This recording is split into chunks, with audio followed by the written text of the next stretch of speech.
Uh-oh.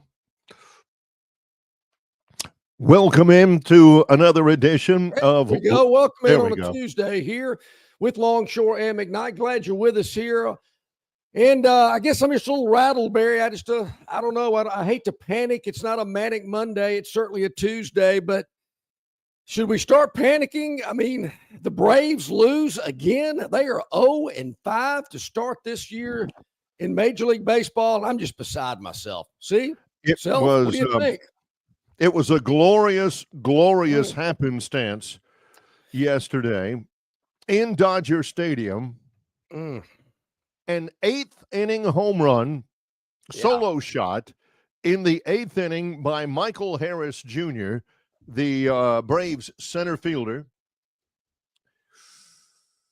And it broke a streak of 29 straight innings without scoring for the Atlanta Braves on their way to a 6-1 loss to the LA Dodgers. I mean, it was. I don't like this. The Dodgers were up 3-0, then 4. Braves got an absolutely meaningless homer in the eighth inning to score their first and only run in the past 29 innings.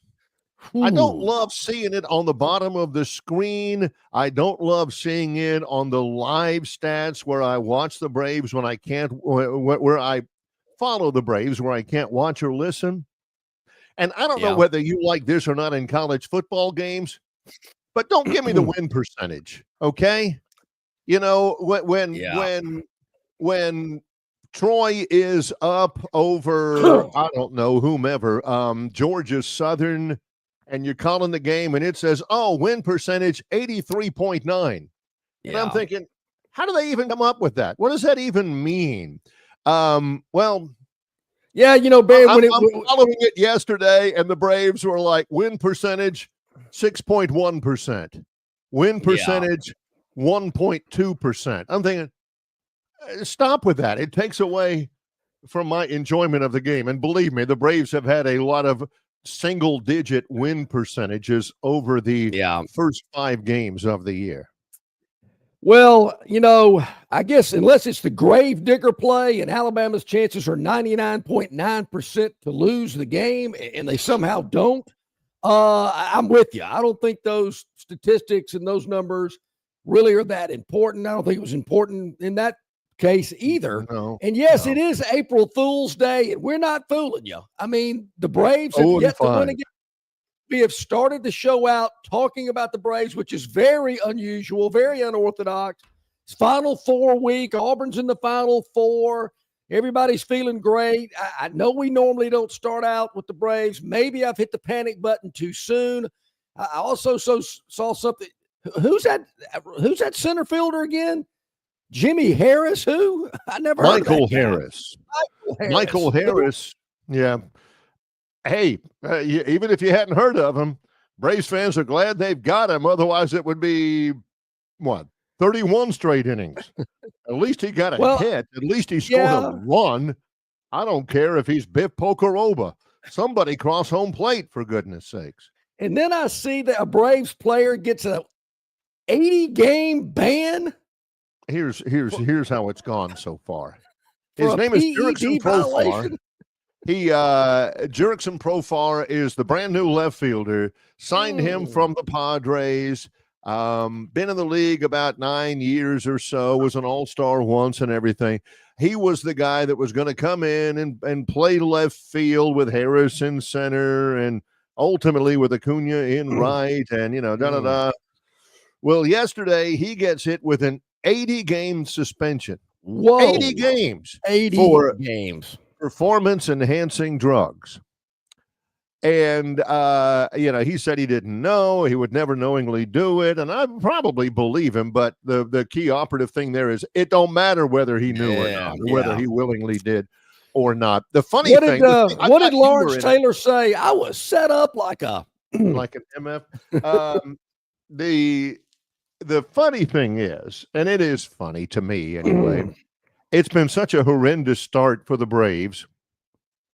And, the Twitter thing came out with Jurickson Profar, 80 games. That's your starting left fielder. Not only are you 0-5, but you're losing one of the new guys that was supposed to make up for a lot of production and all this kind of. And so I'm following it on Twitter, and then later on, somebody else tweets, and it says Commissioner Rob Manfred also made clear that even if the 80-game suspension is served during the regular season, he is still, despite all that, going to be ineligible for the postseason. And I thought that was pretty funny. I said, I don't know that that's going to be an issue this year unless somebody turns something around here. Oh, I'm with you. Jeez. And Barry, I got to tell you, we could have gone all day. I'm not familiar with either of those players that you mentioned today. I know. I knew that going in. Those are names that I, quite frankly, have never heard of before. But I did check the score. I saw the Braves had lost again. And then I saw this suspension. I mean, 80 games. I mean, that's pretty serious. Well, I mean, that's kind of 8 games, but 80. I mean, that's half the season. Well, that's the thing. That's the thing is those are standard. It's not like they looked at that and said, "Oh, I'm feeling 80 games for this guy." If you get caught with a positive test for performance enhancing drugs, it's not. Well, it was only a little bit, or it wasn't anything really strong. You get 80 games no matter what. No matter what. It's like the legal system. Certain things you're going to do time for, anyway. So that's the Braves. Not only are they 0-5, but they're not going to win tonight either. They play the Dodgers again. Maybe. I don't know. If it's any consolation, things didn't go well in LA for somebody else last night either, but we'll get into that more later. If that takes some of the sting out, if that's any consolation, just let me go ahead and throw that out there and put a little salve on that wound. I am ready to hear what Robbie's got to say. I'm ready for the excuses, Robbie. I know it's early, and I hate to luxuriate and get into a giddy fest about this magnificent start for the Braves. It depends on how you look at it. I think some people, Mal, where are you? I think some people really don't have a problem with the way the baseball season started so far. Yeah, some people don't luxuriate in other people's difficulties. So, I'm hopeful that the Phantom's dog of the day turned out well. I really do. I don't know. I haven't looked at it, but I hope that things turned out well for the Phantom overnight in Los Angeles, unlike the Atlanta Braves. I don't want to, put everybody in the same bucket here, but I can think of 2 fan bases in particular that luxuriate when something bad happens to their rival. And that's unhealthy. It is unhealthy. Yeah, that's not the thing to do. Shouldn't happen that way. What I'd love to see, and I have seen pictures, for instance, of Auburn's celebration, Auburn University, right? Okay. Their basketball team goes to the Final Four for the second year in a row. And I have seen pictures of the celebration on Toomer's Corner. And you luxuriate and say, oh, good for them. That's outstanding. Yeah. What I would like to see in a kumbaya sort of, we're all on this one little third rock from the sun together, is an Auburn fan at the post office in Livingston, Alabama. Hugging an Alabama fan, kind of clapping him on the back a little bit and says, hey, you had a really good year. No, you really did. You want to be proud of that team. Haven't seen one of those. I will tell. Yeah, didn't Gurn Jr. put up a picture of me and Aubie on the screen yesterday? I mean, yeah. Oh, that was from a long time ago. Charles Barkley. I mean, yeah. Showed you my Auburn picture. Hey, Bill from Baltimore, that's a good one. I wish I'd have thought of that. Yeah, he says, I'm sure John's like, not sure how much performance is being enhanced if the team started 0-5. Yeah, he needs to get his money back. It's a good one, Bill. Go back to his guy on the street corner or whatever. Where's my little bell? I can start ringing my bell again. I miss my bell. That was baking soda. What do you know? Anyway, I will say this about the Auburn celebration. Yes. From Sunday night. there was a bajillion people at Toomer's Corner, celebrating Auburn's 70-64 win over Michigan State and their second inclusion in their history in the Final Four. John, they have amped up the rolling of Toomer's Corner. Not only, they've rolled Toomer's Corner.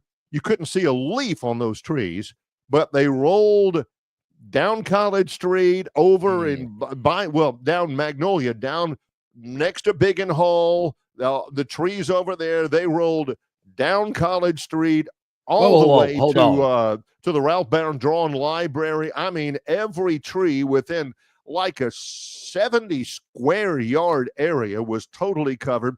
And am I wrong in this? Did I see, because all I saw was the big drone. Did they have multicolored lights there? They were lighting up the trees in different colors, and some of the trees had those floodlights that were orange. Some of those trees had those floodlights that were blue. They wouldn't just throw toilet paper in the dark. I mean, they made it look like Carnival down in Rio de Janeiro or something. I did not look that closely. I mean, once again, I went, well, there they go again. I mean, the sun will come up tomorrow. They'll roll some trees. So no, I can't answer that. I didn't. I just, kind of went, huh, when I saw it yet again. But let me hit the rewind button. There is a building in Auburn, a hall called Biggin. Like, man, he's a biggin. No, Biggin. I think that's where the arts. Biggin is Biggun, I believe. No, with an apostrophe in there somewhere. He's a biggin. Okay, no. I wanted to make sure. Yeah. Yeah, I never heard of Biggin Hall before. Oh, yeah, it's right there. It's right next to Sanford Hall. Okay. Facing up against the Sky Bar and all that over there. So there you go. Biggin, I like that. That's good. No, I did not see the multicolored lights, and I just feel sorry. Was somebody adding effects to the drone picture or something, or was that really a thing? Barry, I just feel sorry for this sanitation crew over there. Yeah. I mean, these people need a raise. This is not what they signed up for. They need a bonus. The athletic department needs to start chipping in to clean this mess up every day. I mean, people, somebody's got to clean up your little fun. It just doesn't disappear. It doesn't poof. You wake up the next day and it's gone. It doesn't work that way. There are literally hundreds and hundreds of people who knew John in college at several social events that are in disbelief that he just said that. If he was in the common room over there at the Sigma Nu house and he's telling everybody, hey, haven't y'all ever heard of coasters? Somebody's got to clean all this up sometime. How about pick it up after yourself? They would have felt that the earth is splitting in half or something. And now here's John saying, I feel bad for them. If they don't know that this is what they signed up for, then they ain't been paying attention. That's part of being part of the physical plant crew at Auburn University. Barry, you probably won't find this too hard to believe. A guy that could tell if somebody had moved my stapler just a minute amount of space, which I used to do. I used to move it like 5 degrees off of straight due north and south, and it would take. So he wouldn't even say anything. He'd go into his office, and he kind of talks to himself a lot. And he'd sit down. He said, "What is that?" Click right back over again. Right, exactly north and south. I do that just. So, hey, watch this. Watch John here. Watch move. My deal was, if you guys just fill up the ice trays, I will keep this place clean, because it was a mess and it drove me crazy. I said, I'll keep this place clean. All I ask, just fill up the ice trays. That didn't last a week. I mean, these ice trays were empty as all get out. And I'm thinking, fellas, can you fill up the ice trays? So I am they're all rolling their eyes at them. And people are going, ice trays? What's an ice tray? Boys and girls, back in the day, we all didn't have automatic ice makers in our 4-bedroom condo on campus with all the other amenities. We had to fill the ice trays up and twist them and dump them into a bucket. and then refill them again. That's well, how before then, you had metal ice trays that had this lever on there that you had to pull that lever, and the ice cubes never came out clean because they always got crunched because that lever, you had to be Arnold Schwarzenegger to get that thing moving. That metal lever was obviously ice cold. You put your hand on it, your hand would stick to it. It's terrible. These kids today, they just don't know. I cannot believe we've spent 15 minutes talking about the Atlanta Braves. It's actually been kind of fun. That's what I think it was Bill from Baltimore or John. John from Wetumpka says, being honest, the Braves are stinking it up. John, the only reason this is a topic is because they're losing. If they were winning, you would say it doesn't matter. I know you well. Yeah, 5 games in, they're 5-0.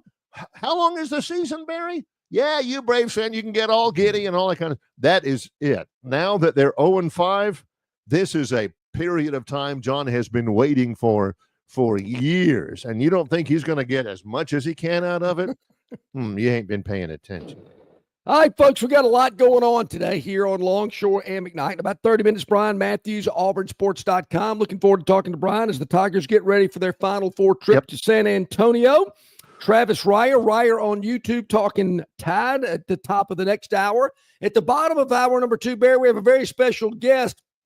We have found of the over 24.4 million people that signed up for ESPN's Tournament Bracket Challenge, we have found a person that is in the top 100. Top 100. Out of 24.4 million, this person is in a position between 100 and number 1. And we'll introduce you to her later today and maybe get a little insight on how she filled out her bracket and who she's got left. That's hard to believe. It is hard to believe. 24 million? 24.4 How many do the Democrats get in the I actually Googled it, Barry. I Googled how many people signed up for the Tournament Bracket Challenge. 24.4 million. I wanted to make sure. Unbelievable. We'll do that later. The Phantom's Daily Dog today, Gurn's Junior's Victoryland topic will. But, Barry, when we come back, we're going to tell you who is in good position for our bracket challenge and who's got a chance to win a $1,000 travel voucher from the Montgomery Regional Airport. We'll give you an update on that when we return. Yeah, we're getting down to the short rows here. Final Four gets started on Saturday in association with Yellowhammer News. It's Longshore and McKnight, presented by Bud Light. Dixie Electric Plumbing and Air rallies for you. No matter the problem, Dixie will tackle it. Their licensed and trusted electricians, plumbers, air and garage door technicians are ready to win for you. From toilets to garbage disposals, circuit breakers to HVAC systems, Dixie never fumbles. Don't throw away your hard-earned money on second-string contracting companies. Score big with Dixie. After all, they are your biggest fan. Visit calldixie.com or dial them up locally at 262-2946.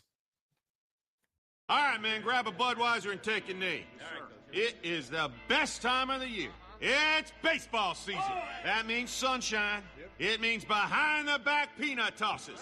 And it means sharing some cold, frosty Budweisers with your boys.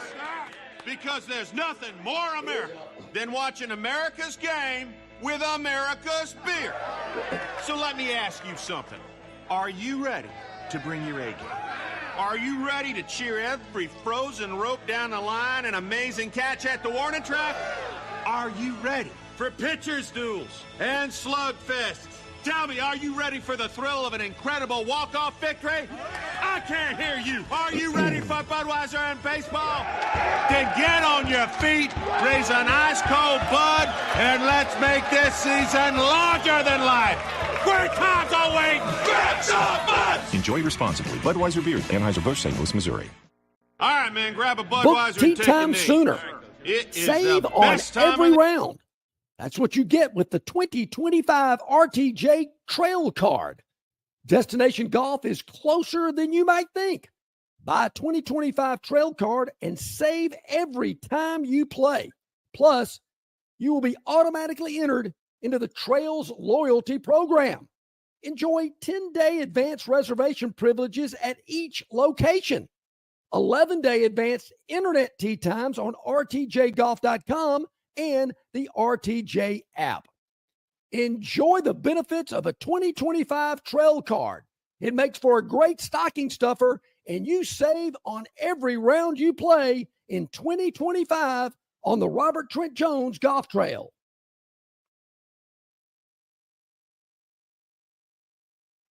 All right, welcome back in, everybody. About 20 minutes past the hour here on this Tuesday, Longshore and McKnight, presented by Bud Light, easy to drink, easy to enjoy. So, Barry, I was looking up at our bracket challenge standings. All right. And people have asked us about it, and I love some of the names.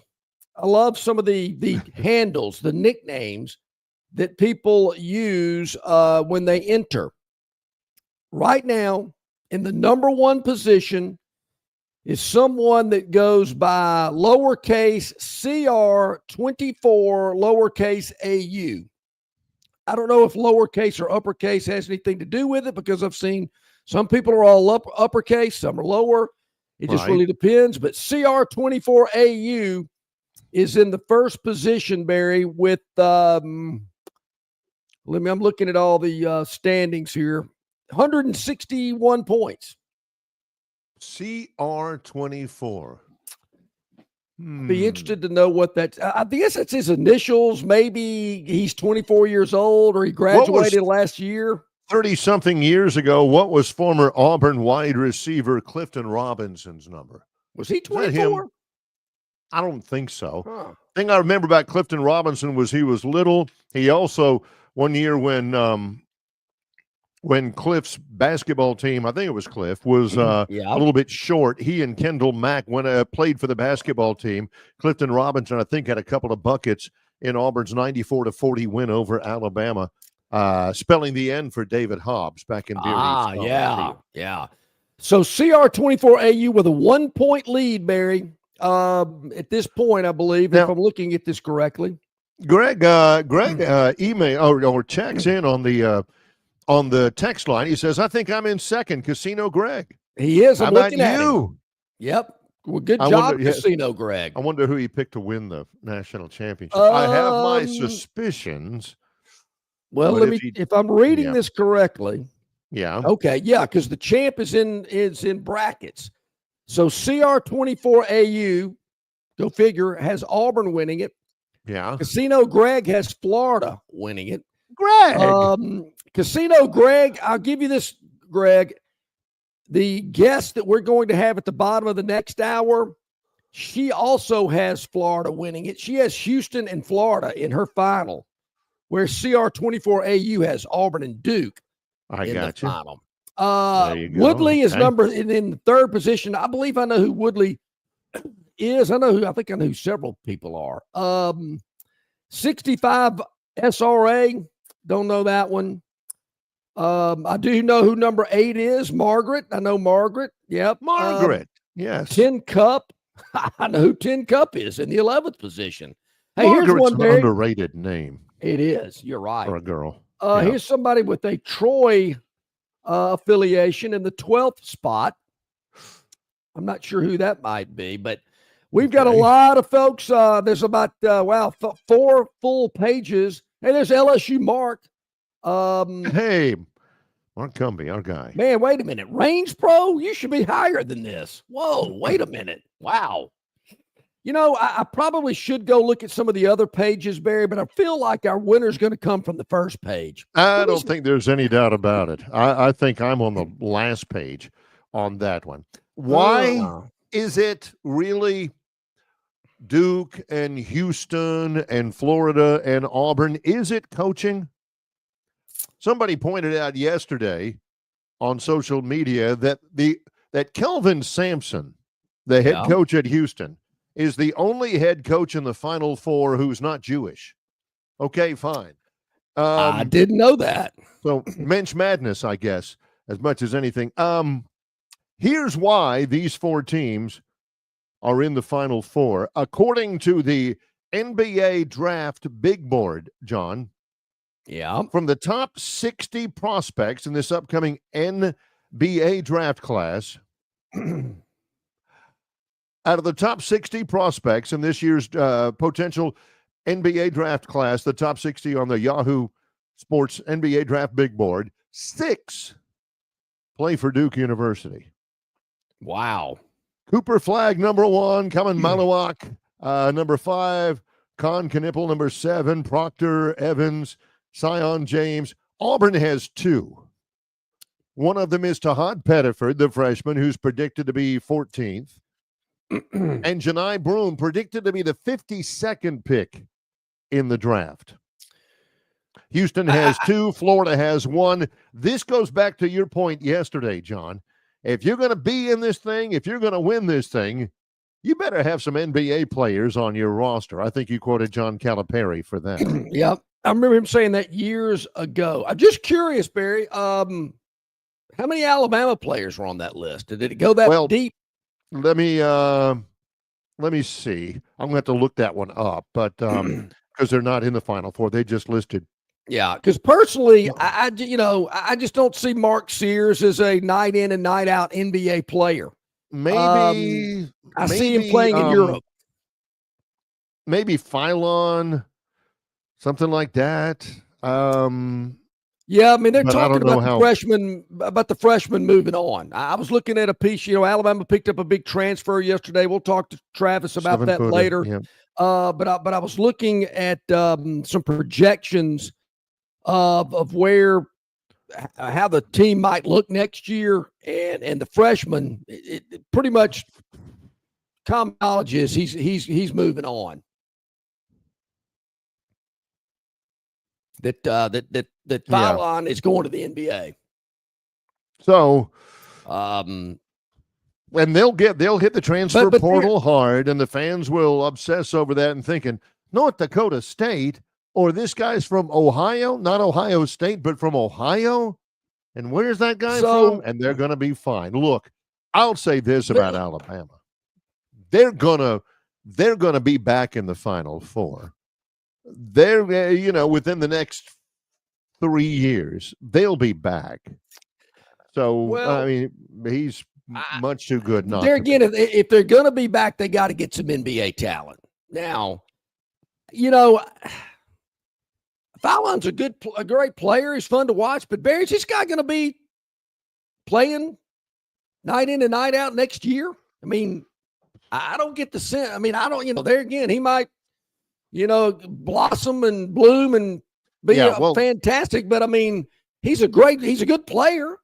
I know the announcers just raved about him every time he was on the floor, but is he ready to go to the NBA? Well, I think so. And maybe he will take a little more work. I mean, he's not a finished product like Cooper Flagg is, but nobody is. He's not Brandon Miller. He's not a guy that carried the team like Miller did. He's not even like a Colin Sexton. And Sexton hadn't been a star in the NBA, but he's been pretty good. Yeah. It's he's been a double-digit scorer, all the time and everything. I think Phylon's going to be that way. I think he'll definitely be drafted in the first couple of rounds. John Dent says, why is it going to take 3 years, Barry? I said within the next 3 years, John. Within the next maybe tomorrow, maybe the year after that, maybe the year after that. Within the next 3 years. John, come on. You got to give yourself a little wiggle room, John. That's right. You can't be so specific. You got to have a little wiggle room. Yeah. Didn't I say Auburn was going 8-4 last year? Or was it the year past or the year ahead? I swear I thought I know I've said it before. So, yeah. Yeah. What is the deal about that? So, I mean, I'm with you. These Final Four teams have got NBA talent that you'll see playing next year. Not even next year, because the NBA season starts in October. So you'll see it this year, possibly. Maybe they'll hit the floor between now and December 31st to get in on this calendar year. But these 4 teams that are in San Antonio look different, play different, have different levels of talent. I mean, watching the Alabama-Duke game, Barry, it just didn't even look close. I mean, the score certainly indicated that, but as that game wore on and they played on, you could just see it. Same thing with Auburn and Michigan State. As that game wore on, you could just see it. Well, Duke has that look for sure. I thought definitely defensively, Alabama this year, not very good. Meanwhile, Duke really good. Duke has the best scoring team in the NCAA. Alabama was number 2. They go up against Houston on Saturday, who's the best scoring defense in the NCAA. That's what I'm really going to be looking for. We'll talk with Bryan Matthews, auburnsports.com, when we roll on. We're underway Tuesday, April 1st. In association with Yellowhammer News, it's Longshore and McKnight, presented by Bud Light. Well, the Crimson Tide and the Auburn Tigers are really hot in college basketball, and so are the deals at Stivers Chrysler Dodge Jeep Ram in Prattville. Alabama and Northwest Florida's largest volume Ram truck dealer is Stivers in Prattville. And at Stivers, they have the largest selection of Ram trucks priced at thousands less than other dealers. How about a 2025 Ram Bighorn 4x4 crew cab with savings of up to $15,000 off sticker price? Also at Stivers Chrysler Dodge Jeep Ram, they have fantastic savings on the entire Jeep lineup, like the Wranglers and Jeep Grand Cherokees. Head over to Stivers Chrysler Dodge Jeep Ram today on Cobbs Ford Road in Prattville, where Price sells cars and trucks. In sports, if you think joy only happens after you win, think again. Look at the world's most successful athletes like Serena Williams, Brooks Koepka, and Alex Morgan. They don't spend all their days grinding away. They take time to enjoy themselves, like getting together with friends over a Michelob Ultra, because they know that happiness is the key to winning, and that joy is the whole game, not just the end game. Michelob Ultra. 95 calories, 2.6 grams of carbs. It's only worth it if you enjoy it. Enjoy responsibly. AB Michelob Ultra Light Beer, St. Louis, Missouri. Why Hands? At Hands Heating and Air, you get this area's highest ranked service provider with 24-hour repair service, no overtime charges, and their same-day service guarantee. Plus, instead of other companies' 30-day repair warranty, Hands gives you a 3-year repair warranty. Hands Heating and Air is here for you 24/7, 365. And service is not just something they do, it's their way of operating, for you in mind. All of Hands employees are trained to adhere to this standard. They work hard to ensure that this standard is maintained, and they are constantly looking for new ways to better serve you. Call Hands Heating and Air today at 508-5382. That's 508-5382, or find them on the web at 834hands.com. Okay, welcome back in, everybody. About 27 minutes to the top of the hour. Joining us now on our City of Montgomery guest hotline is our man Bryan Matthews, auburnsports.com. Hey, Bryan, good morning. How you doing? Oh, let's get him on there here. There he is. Hey. How y'all doing? Good. How are you doing, Bryan? I would imagine things are buzzing over there on the plains right about now. They are. What They a are. weekend. Been doing a lot of traveling the last couple of weeks. Got one more big trip to go here, but yeah, an incredible run by this basketball team. I thought, you go back 3 weeks ago, they're struggling a little bit. Everybody's questioning them. You had game 1 against Alabama State. The coaches and players call out some other players on the team, and you're thinking this is gonna blow up. This is gonna be ugly, and here we are. They kind of brought it back together. Started playing like they were, back in January and February, and now they're in the Final Four for the second time in school history with a shot now to win a national championship. Let's define what you're talking about. They started playing like they did back in January, early February. What is that, Bryan? Well, it's sharing the ball a lot more, moving the ball in offense. Having different people involved, different nights. Janai Broome, is back to, putting up those incredible numbers and having that impact offensively and defensively with his rebounding and scoring. Tahad Pettiford, I think, is having one of those special tournaments, a guy that's gotten better throughout the season. And then I look at Dylan Cardwell is playing the best ball of his entire career right now.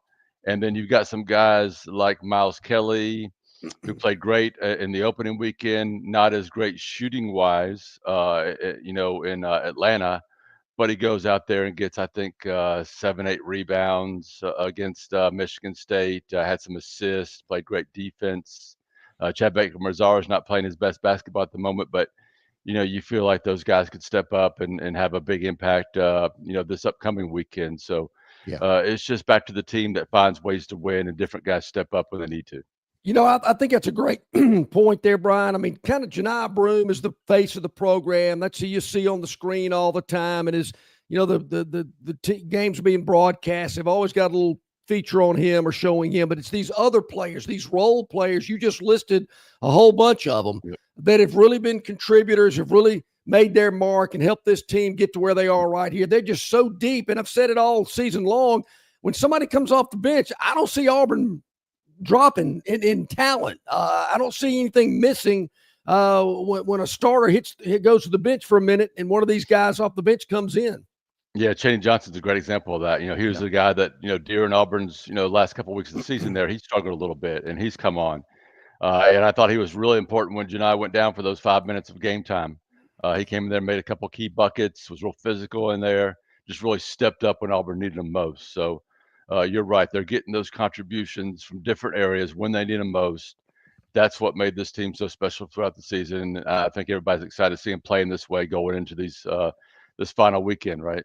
Well, it was such high drama and in that game. And you know what I'm talking about because you wrote about it in PMAT's Monday Musings. I told the story yesterday. My wife Dee and I were eating dinner in a sports bar, and it was, in Troy, and it was packed. Oh, I bet. And there was a lot of Auburn people there. Every screen, I thought, was on the game and everything. And then they kept showing the replay of Janai hyperextending the elbow, and everybody's like, oh, you could hear it. It was palpable in there. Yeah. And people were going, oh, my gosh, throwing napkins at the floor and all that kind of stuff. And then it was like a WWE match. Here he comes out of there. The place goes nuts and everything like that.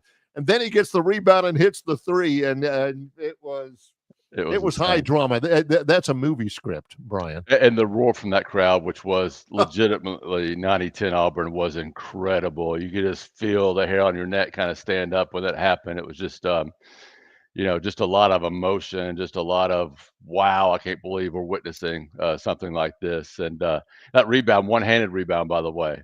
But I know I think he's going to be fine. He's going to get treatment this week. There's no way he is not going to show up on Saturday ready to play ball. So I wouldn't be too concerned about him for this weekend. Brian, talk a little bit about the crowd. I mean, I've heard people reference it as, Neville Arena in the state of Georgia. On television, it sounded loud. I mean, I remember going, whoa, that place is rocking. Being there, was it? I mean, there again, was it like being at Neville Arena? It was a lot. And, we talked about how Lexington, not a huge Auburn contingent, showed up because they were saving up for this past weekend. And, in the arena before the game, you saw this small little section of green and the Michigan State pep band, and then all orange and blue and Auburn stretching around the entire arena. And every time Michigan State would have a cheer or the pep band would jump up and do something, Auburn fans would be right there trying to drown them out. And it was just, I don't know, there's something about, Neville Arena is tough, but I think Auburn fans on the road really get a little bit extra rowdy. And they were certainly that way, especially for that, game against Michigan State on Sunday. Yeah, they had I think a 17-0 run early in that game. I had a game I was doing myself, so I got to the Michigan win in the second half, and it wasn't looking super terrific for Auburn. Then they went on like a 28-6 run or something like that. This team's capable of that type of thing. They're not necessarily dependent upon it. No. But, man, those two runs came at really good points in the basketball games. It all starts with their defense, too. That they get those stops. They get out. They're not a great fast break team, but they're starting to get a little bit more in transition. But they just get those stops, and then Janai makes plays. The team starts trying to capitalize on Janai. He makes a pass outside, and they hit threes. and they just get rolling. And this team really does that a lot to a lot of really good teams. And it's tough to slow them down. We know what we're going to hear leading up to this matchup with Florida. That of the few games Auburn lost heading into the tournament, one of them was against Florida at home. Florida's dodged some bullets in this tournament, and give them credit. I mean, I thought they were done against Texas Tech. That was a heck of a run at the end of the game to end up winning it. But your thoughts about facing the Gators yet again, but facing them on a huge stage, the win gets you into the national championship game. Yeah. And, going into the tournament, I thought Florida's playing the best basketball of anybody in the country. In the tournament, I think Duke is playing the best basketball of anybody in the country. But I kind of look back to last year. Florida just ran Auburn off the floor in Gainesville during the regular season. Auburn came back in the SEC tournament championship game and beat them, I think, by 19 or 20. So I think this team, I'm not saying Auburn's going to go there and win by 19 or 20 Saturday, but they're capable of turning this thing around. I think Denver Jones has been such an incredible player, maybe Auburn's most consistent player all year, is going to look back at that game, see that Walter Clayton, Walter Clayton had about 19 points on him, and think, take that personally, as Michael Jordan would say, right? So I think I would expect to see, and Walt, maybe Clayton is just the best guard in this tournament, and maybe you just can't slow him down. But I think Denver Jones is going to play a whale of a ball game going up against him again and getting a second chance. I've got one more basketball question, and this is an opinion thing. Nobody can really quantify it, but Auburn has played everybody else in the Final Four. They played Houston, they've played Florida, they've played Duke already. I've never seen a team with a schedule like that have the success that they had. Double-digit quad one wins for this Auburn team. And Pearl said part of the reason why was to get them ready for situations like this. Brian, and here they are, right? That's the thing. Yeah, and here they are. They've beaten a bunch of great teams to get to the Final Four, and they're not going to be intimidated or be in awe of any of these guys. I know they're just 1-2 against this group, but they played Duke away. They played Houston on a neutral floor. Florida came in and took care of business at Neville. So they've got the revenge factor in those situations, and they're going to know that they can play with and beat any of these teams when they walk on that floor Saturday, and then maybe again on Monday night.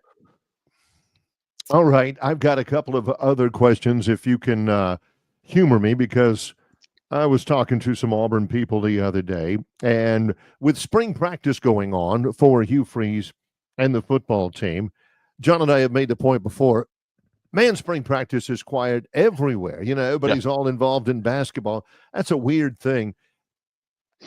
First of all, a couple of specifics. Somebody wanted to know, Jarquez Hunter has gone to the NFL.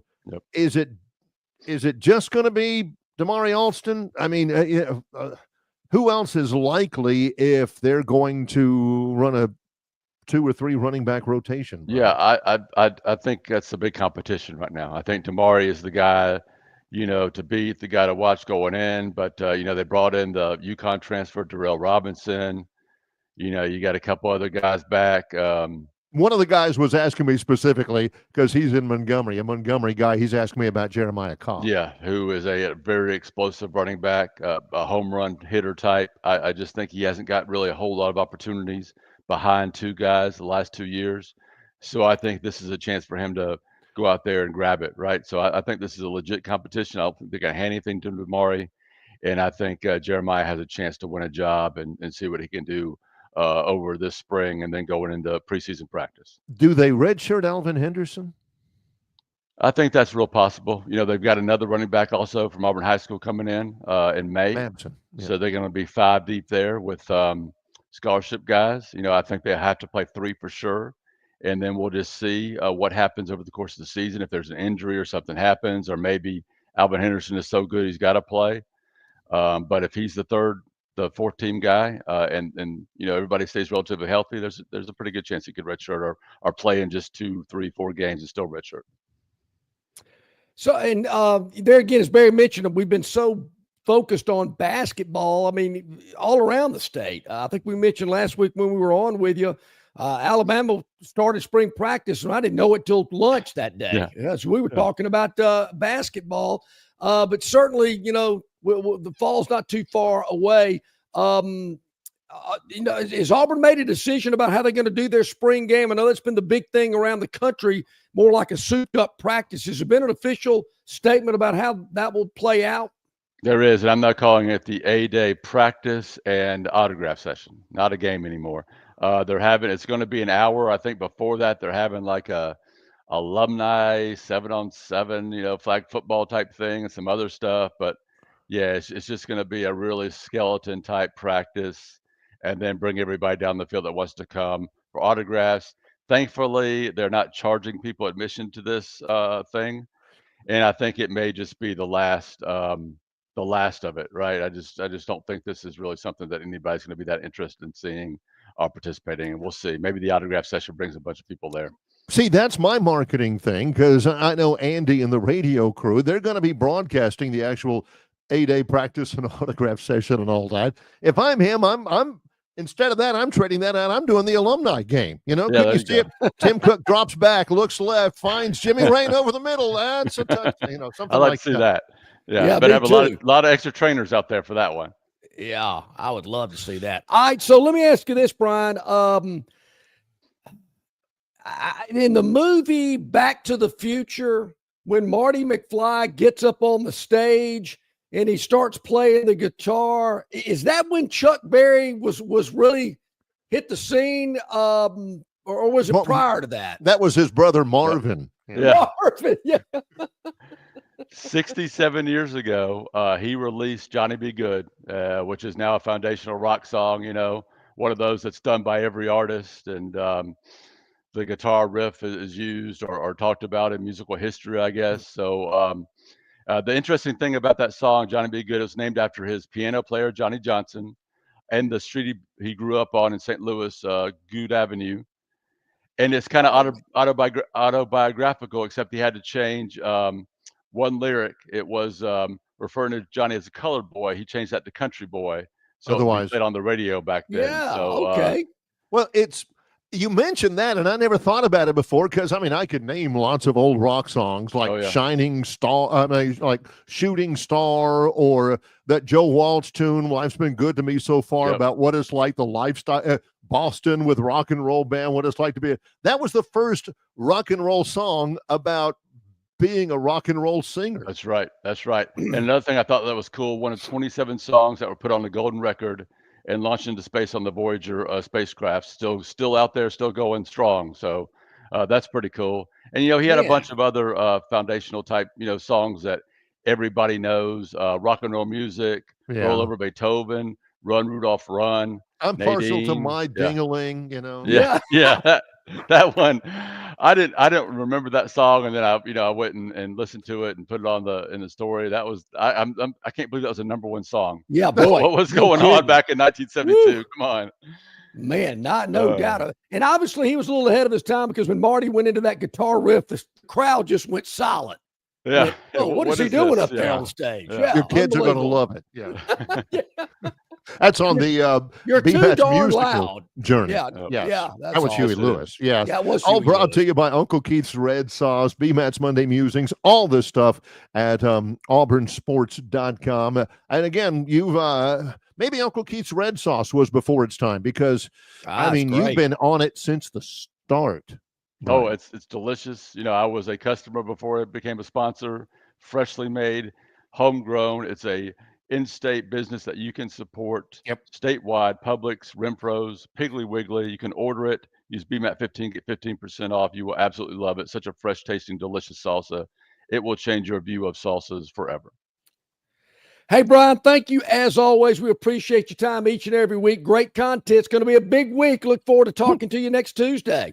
Yeah, maybe I'll talk to you Tuesday from San Antonio before I'm on the ride home. We'll see. We'll see how things go. Right? Sounds good.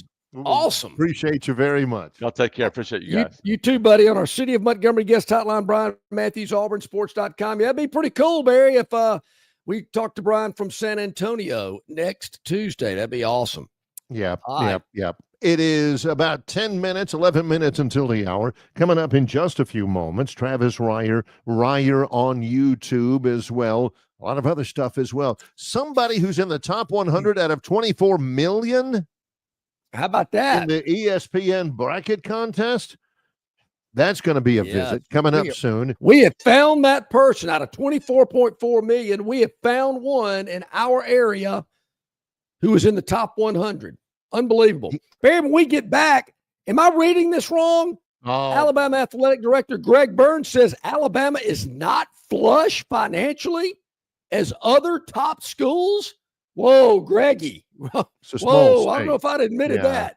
Oh, gee. In association with Yellowhammer News, it's Longshore and McKnight, presented by Bud Light. Why Hands? At Hands Heating and Air, you get this area's highest ranked service provider with 24-hour repair service, no overtime charges, and their same-day service guarantee. Plus, instead of other companies' 30-day repair warranty, Hands gives you a 3-year repair warranty. Hands Heating and Air is here for you 24/7, 365. And service is not just something they do, it's their way of operating, for you in mind. All of Hands employees are trained to adhere to this standard. They work hard to ensure that this standard is maintained, and they are constantly looking for new ways to better serve you. Call Hands Heating and Air today at 508-5382. That's 508-5382, or find them on the web at 834hands.com. Good. Let me see. There you go. Oh, recording. It's already started. One. Hey, joining us again is Marianne from Marguerite's Exquisite Jewelry. And Marianne, Easter's not far away. And I know at Marguerite's, people love to come by and look at jewelry for Easter gifts, or maybe just need some new jewelry pieces for the Easter season. Definitely. Well, Easter is definitely coming up, and we've got lots of great ideas. There's always christening or baptism gifts, or, April birthdays. We have a wide selection of crosses. I'm amazed every time somebody comes in, they're like, well, do you have a cross or diamond one? Or I want some with or without diamonds. And we're just like, yeah, they're all over. And they're expecting just this tiny little section. And we take them literally around the entire store, because that's one thing that you can be guaranteed that Marguerite's will have: a huge selection of crosses and lots of different price points. So we can have, baby gifts up to you name it. Yeah. And of course, at Marguerite's, they're a full service jeweler. So whether it's new jewelry items, whether it's repairs, or maybe you found something old that you want to bring back to life, put it into a new setting, something like that, Marguerite's can certainly help you out. But yep, we're here, the Easter season. And of course, Easter gifts, Marguerite's has what you were looking for. You're at 8163 Vaughn Road in Pepper Tree. How about your hours of operation so our viewers and listeners can come by and see you? Sure, definitely. We're open 7 days a week, 10 to 5:30, Monday through Friday, 10 to 5 on Saturday, and noon to 5 on Sunday. Marianne and the whole staff at Marguerite's welcome you to come by and see them for all of the great jewelry items for Easter. Hey, Marianne, thank you so much. Thanks so much. Okay, a couple of minutes at the top of the hour. Travis Reier will join us. Reier on YouTube, Talking Tide. Barry, as I mentioned before we went to break, this definitely caught my attention. Some Bama supporters might not want to believe this or hear it, but Alabama Athletics is, well, not flush with cash. In an article today at AL.com, Greg Gurn was interviewed on the Will Cain show on Fox, and talking about the House settlement, the House versus the NCAA settlement that is coming up in a couple of months. Gurn said in the interview he plans to add 40 scholarships across all of its sports following this presumed approval later this year in the House versus the NCAA. And that's all sounds good and dandy, but when you look at some other schools in the SEC, Gurn went on to say Texas has announced they plan to add 200 scholarships across their sports platform. Georgia plans to add an additional 100. So how does Alabama compete with that? I'm not sure that they can. Could there be some sports that get eliminated? I'm sure there's some fans out there that says, sure, if it affects football, you can eliminate every other sport out there. But, Alabama is not flush with cash. Their athletics have brought in around $235 million in 2024, but they spent $262 million. You look at some of the other schools around the league, it's more revenue than at least 10 other SEC schools, but Texas and Georgia are among those with more. Texas spending $331 million, Georgia spending $241 million. You know, how do you compete? You know, there again, Alabama's in a state of about 4 to 5 million people. Texas and Georgia, obviously a lot more. Where are they getting that revenue, additional revenue? More alums, more fans, more wealthy supporters. Larger endowment, larger foundation. Yeah, how do you compete? Alabama makes a lot of money, but they spend a lot of money, which I think something Patrick Ewing said many years ago. Yes. And, you know, in terms of some athletic departments, they're doing really, really well. But and I love the fact that they're going to be putting out, would you say, 60 more scholarships? 40. Now, across all platforms. I thought John would be much, much more up in arms about, not that he's saying, you know, that we're not flush with cash, but that they're talking about putting scholarships into women's cross country. What? Well, is that what we're talking about here? I don't really know. I'm just spitballing here.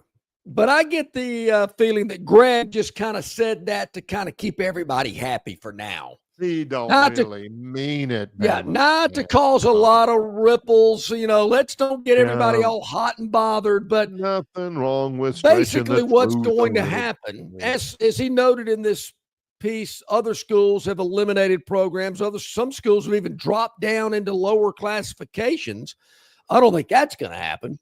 But do you get the sense that maybe some of these non-revenue, blood-sucking, leeching programs that depend on football to make them work and make them survive get knocked down a notch or two? I mean, that's just business. That's real-world problems that you got to deal with. That sounds like a leading question there. I put it to you people of the sporting public. Will there possibly be an elimination of scholarships in these blood-sucking, leeching programs that are sucking the hind, you know, that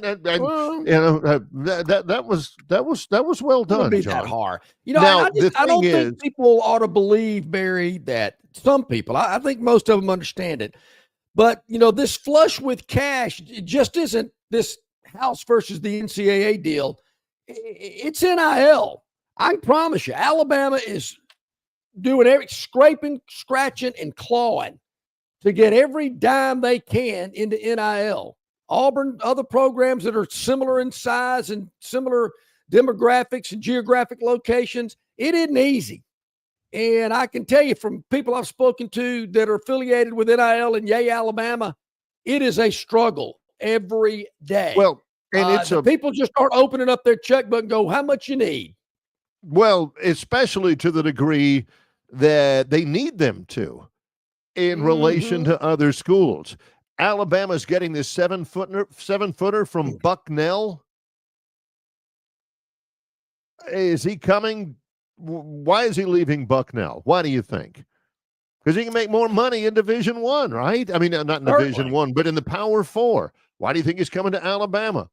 Because he can get more money at Alabama than he can at, you know, some of the other schools out there. But in relation, Texas.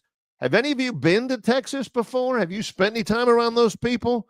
I mean, there is a Texas A&M. There is a load of money out there, oil money, whatever, real estate, all that kind of stuff. And they are not happy people unless the Longhorns are winning no doubt about it, and don't care what it takes to get there. But you know, I hate to be Debbie Downer here, and I really don't know a lot about this young man, but Travis will probably tell us a little bit more about him here in a moment. This 7-footer from Bucknell that Nate Oates has brought onto the team. But this is the way I think. Is he the best 7-footer out there? Or was he the only 7-footer they could afford? Well, and in this day and age, you kind of got to look at it like that. Were there other teams that were interested in this guy?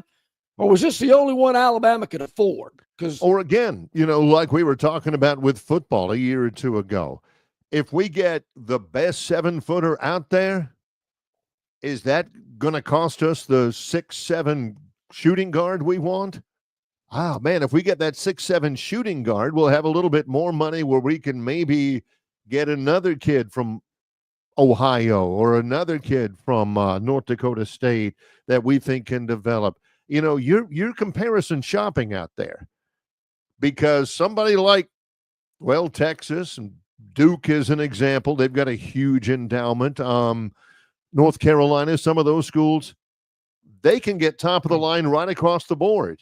Alabama, Auburn, they can get one guy, they can get the filet mignon, but they may have to get the potatoes for the meal on clearance. They may have to wait until you buy one, get one free with the fruit cocktail, I don't know. God, I used to love a little cans of fruit cocktail. Remember those in those heavy things are syrup? best. Oh, yeah. Mom would put it in your oh, yeah. She'd put it in my Scooby-Doo lunchbox, and I'd open that thing up, and right behind Daphne and the Mean Machine, you had that, and you're like, how much sugar do you think was in that syrup that's all it was. It was floating around in. It was great. But you mentioned Duke, and I don't know, I'm just an outsider looking in. But the way I see it, Duke spends the majority of NIL money they have on basketball. I don't think they spend a lot of it on football. Could be wrong, but to me, the majority of it goes to basketball. Could we see that at Auburn, Alabama, other schools around the country that say, look, our cash cow is football. This basketball thing's all fine and dandy, but our revenue stream is football. We are putting the majority, if not all, of our NIL towards football. And the other stuff, even then, knock yourself out. And even then, competing with the Texases and the Georgias and the Texas A&Ms and all that, even then, that might not be enough because they can afford to spend a lot of money on all of it. Yes, they can. It's a new day and age where you see guys that are coming to your school and you're thinking, man, it is proud. They're part of the brotherhood. The people who have sweat and bled for Alabama or Auburn before. These guys are another in that list of legacies. Man. Barry, do you think there'll ever be a day, maybe some fans at other schools already feel this way now, that the SEC regrets bringing Texas into the league? No. There's some schools maybe. There's some schools who, what has been monumentally difficult has just gotten a lot more difficult. Certainly Texas brings in revenue. Mm-hmm. It is a named school. Television networks like them. But the other 15 schools, do we ever see a day where we can't compete with these guys? They've got a bottomless pit. They're going to dominate in everything that we do. And it's kind of made the league top heavy. You got one team, and then you got 15 others that are just hoping to get there one day. Well, there are a couple of teams that can spend. I mean, spend. And Alabama's in the top third, I would say. Auburn's in the top half. So it's not a terrible position to be in. But if you're going to win championships, I think Greg Byrne is kind of tempering expectations a little bit from those people who expect Alabama to just run through the league in football like they did for those many years. It's a different deal, man.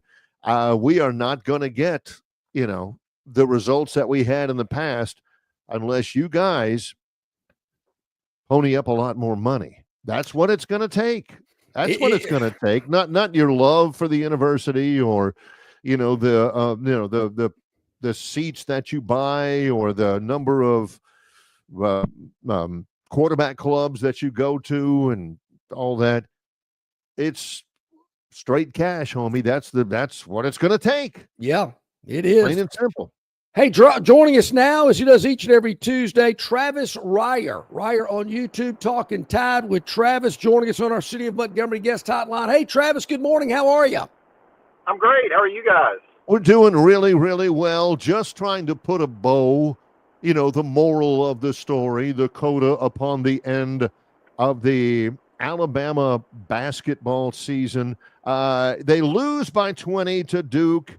in the Elite Eight. What do you make of the whole thing, Travis? What when you look back with the benefit of hindsight in a couple of years, what do you think about this year's team and season? Yeah, it was an interesting team. There's no doubt about it. You go back to the preseason, the expectations were basically Final Four or bust, and that wasn't just with the fan base. I mean, we heard that pretty much from Nate Oates too. I mean, we heard NC a lot, not just Final Four, but national championship. And so, from that perspective, to come up a round short of the Final Four, it's okay to be disappointed. But I think in the bigger scheme of things, when you think about back-to-back Elite Eight, 4 Sweet 16s in the last 5 years, this is an unprecedented era of Alabama men's basketball.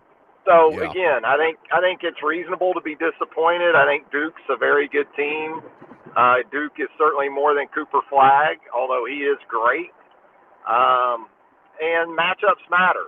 You get into a matchup with a longer, connected, disciplined Duke team, and you don't play your best, and Duke had a lot to do with that. I thought it was going to be important for Alabama more so to get the ball into the paint so maybe they could create open perimeter shots. Penetrate, get into the paint, and then kick, because Alabama's size at guard, I didn't see a scenario where there was going to be a lot of finishing at the rim for those guys in this game. You've got Muach, the 7'2" center that is a real problem at the rim, Moak for Duke, and so that was going to be problematic. And they just came up a good bit short, actually, against a really good Duke team. And I think, again, 5-10 years, it's still going to be Elite Eight up there on the banner at Coleman, if Coleman's still there. And we'll see where it goes from here. But it looks like just in the last 24 hours or so, Nate's kind of like Nick from that perspective. He doesn't waste a lot of time, and you really can't. I mean, the portal being open simultaneous to the biggest event and maybe collegiate athletics still going on is a head scratcher. But you got to do what you got to do, and it looks like they're doing that right now.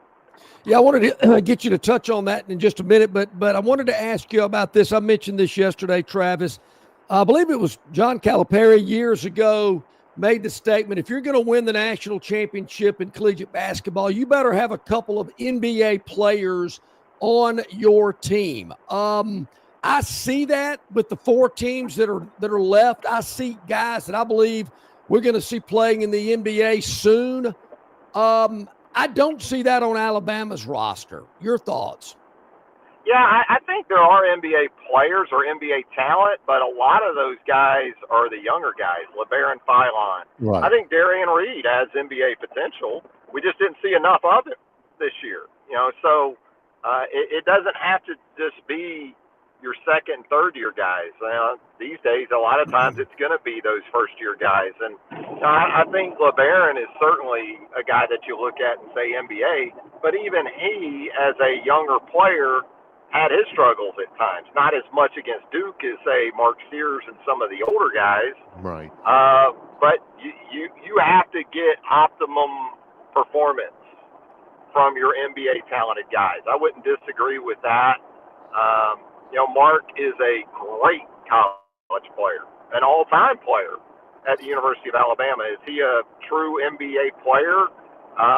He's probably going to have to take the path least traveled if he's really going to get there in all likelihood. I don't think, some of these matchups, especially like Duke, did him any favors in terms of how he's regarded with the next level. But I also wouldn't doubt him, entirely as far as getting there eventually. But I think there's certainly some truth in that. And the tougher thing, though, with that statement is just keeping guys together like that for more than a year. I think Cal said that probably before we have all the movement we have now, too. Yeah. So what is, if Alabama's going to get to that level, what's the next step? Is there a missing ingredient? Is there a level that they did not attain somewhere that they need to attain? Yeah, I think maybe the biggest surprise with this team was they just never really shot the three at a consistent clip. we'll always remember the 25 threes, against BYU in the 16, but, they weren't the three-point shooting team I think a lot of us anticipated them being. So that's going to always be a staple of Nate's teams. We know that. It's going to be threes and frees, three-point shots, and getting into the paint and either finishing or going to the free throw line. And so I think consistency, I know you say that and you look at their points per game and all those things. Right. And it's really good. But like the Duke matchup, like I said, they just were not going to get a lot of clean sort of looks at the rim in the paint. So, how were they going to sort of respond to that from three? And I give Duke credit. They ran them off the three-point line. Good. But they also, I didn't think were able to create enough opportunities for each other. The ball movement, those type of things we saw against BYU. Of course, BYU's not Duke. And BYU's approach, we knew, was entirely different than what Duke was going to run at Alabama in the 8. Duke wasn't going to go under ball screens. They weren't going to just sit back and watch Alabama shoot uncontested threes. So, that changed entirely for sure. You mentioned the 7-footer from Bucknell, Noah Williamson. What can you tell us about him besides he's very tall? Yeah. Well, you're losing Grant Nelson. You're losing Amori. You're still wondering about some other guys that are sort of hybrids between, let's say, the 3 and the 4. But this guy is a 4 or 5 for sure. You watch him and you're impressed by, he is a presence. There's no doubt about it. What's interesting is you see a lot of true back to the basket from this guy, Right. which, you kind of envision how that's going to incorporate with the style of Alabama. But he is athletic. I wouldn't go as far as to say he's dynamic. I would say that he moves well for a 7-footer. And he's also shown you hasn't been a 40% three-point shooter, but he's been above 30. So he has that ability, especially in that sort of high ball screen game that Alabama plays, to come off of that and make the open three. And so I think that's what he's going to give you as well. I don't see him as a shot blocker extraordinaire, even at 7 foot, but you got to think his size, including being 250 pounds, is going to help in terms of maybe clogging some things up there in the paint on the defensive end. So, yeah, on the face, looks like a nice pickup, and we'll see where they go from there. We read this on AL.com. I didn't see the Fox News podcast yesterday that this article refers to. John mentioned it earlier, where Greg Byrne was on a Fox News podcast, and he says that, in his words, Alabama is not as flush financially as Texas and other schools. He talks about Chris Del Conte, the AD at Texas, one of his best friends. They have the financial flexibility to manage their scholarship number a little bit better than Alabama, which he says does not have that same flexibility. That surprises a lot of people. Does it surprise you? Well, I mean, it's Texas. We're not talking about Rhode Island or, Maine, for crying out loud. So I would hope Texas would have an advantage over just about everybody else when it comes to cash. And I include Texas A&M in that too. I mean, let's look at some endowments for Texas A&M. So sure, I can envision that scenario. I guess what I don't envision is any scenario where Alabama football and Alabama men's basketball is working at a mega deficit. I know there are, responsibilities you have to have across the board in your athletic department to the sports that you offer. I get that, but I still think, especially where football is concerned, this isn't going to be Alabama as sort of, Drake, and Texas is Texas in football. I have a hard time envisioning that.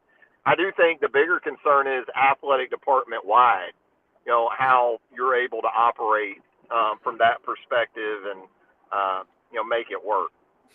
I mentioned, Travis, that, do you look, football's the goose that lays the golden egg. That's the big revenue stream right behind basketball.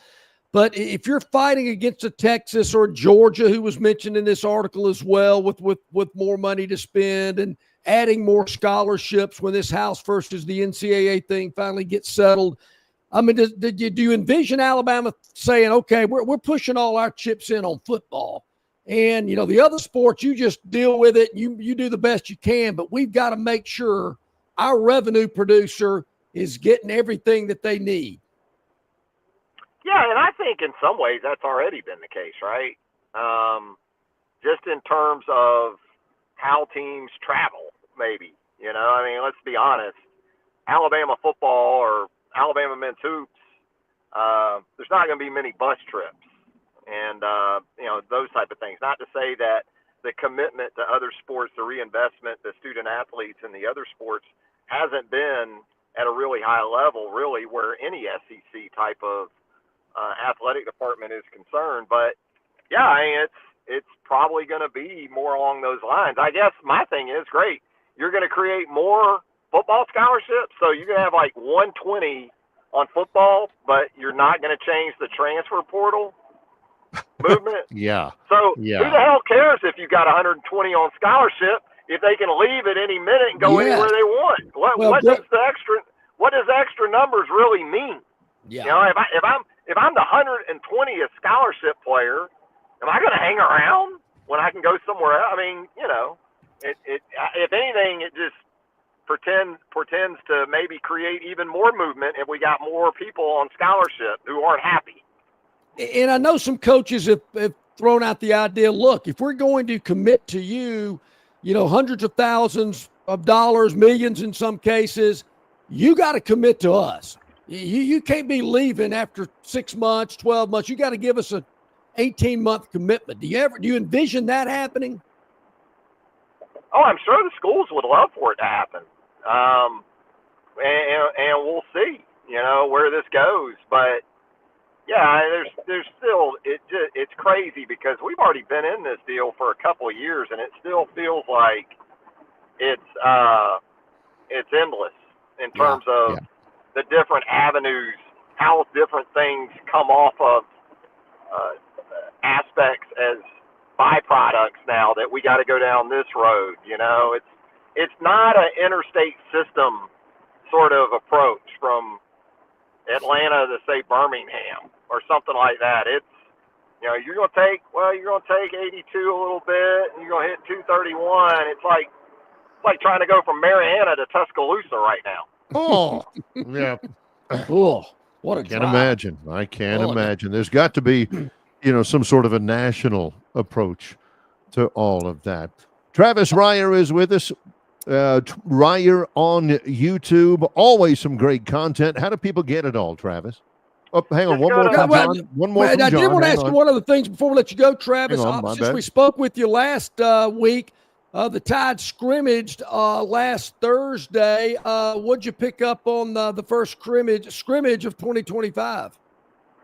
Yeah, very controlled. I mean, we heard pretty much that from Kalen DeBoer post-scrimmage last Thursday. That's about what you'd expect, especially in this era where it just seems like schools and teams are holding more and more guys out of spring sort of scrimmages or practice altogether. So sounds like Ty Simpson is doing what he needs to do right now. And that makes a lot of sense as the most experienced guy of that trio. Hearing some good things about the newcomers, both on offense and defense. You got some guys coming off injuries that you're hopeful will continue to improve, including Jalen Hale at the wide receiver position. But and it sounds like they've gotten through pretty much this stuff in good health, which is obviously the key. So, I thought it was interesting from Kalen. It's almost a day-to-day approach in terms of what the final practice of spring is really going to look like, and that means A-Day.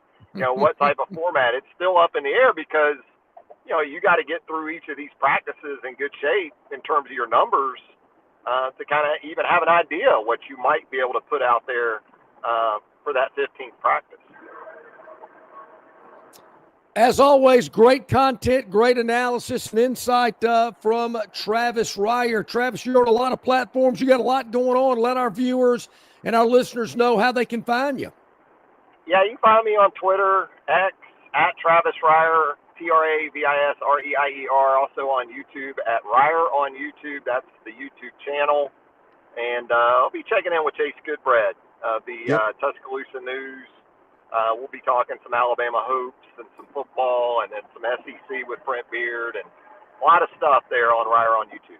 A lot of stuff. Appreciate you, Travis. Thanks very much. Thanks, guys. Thank you, buddy. Travis Reier on our City of Montgomery guest hotline. Always enjoy his insight. Great stuff from Travis, as always. Getting some comments about, the comments from Greg Byrne about Alabama not being flush. And it's a different day and age. Daniel, he's right when he chats, brought to you by River Region Straw. Call Kenny at 669-5959. Texas won championships in 1970 and 2005. They have money, but it doesn't equate to championships very often for UT. Sooners have more history. That was then.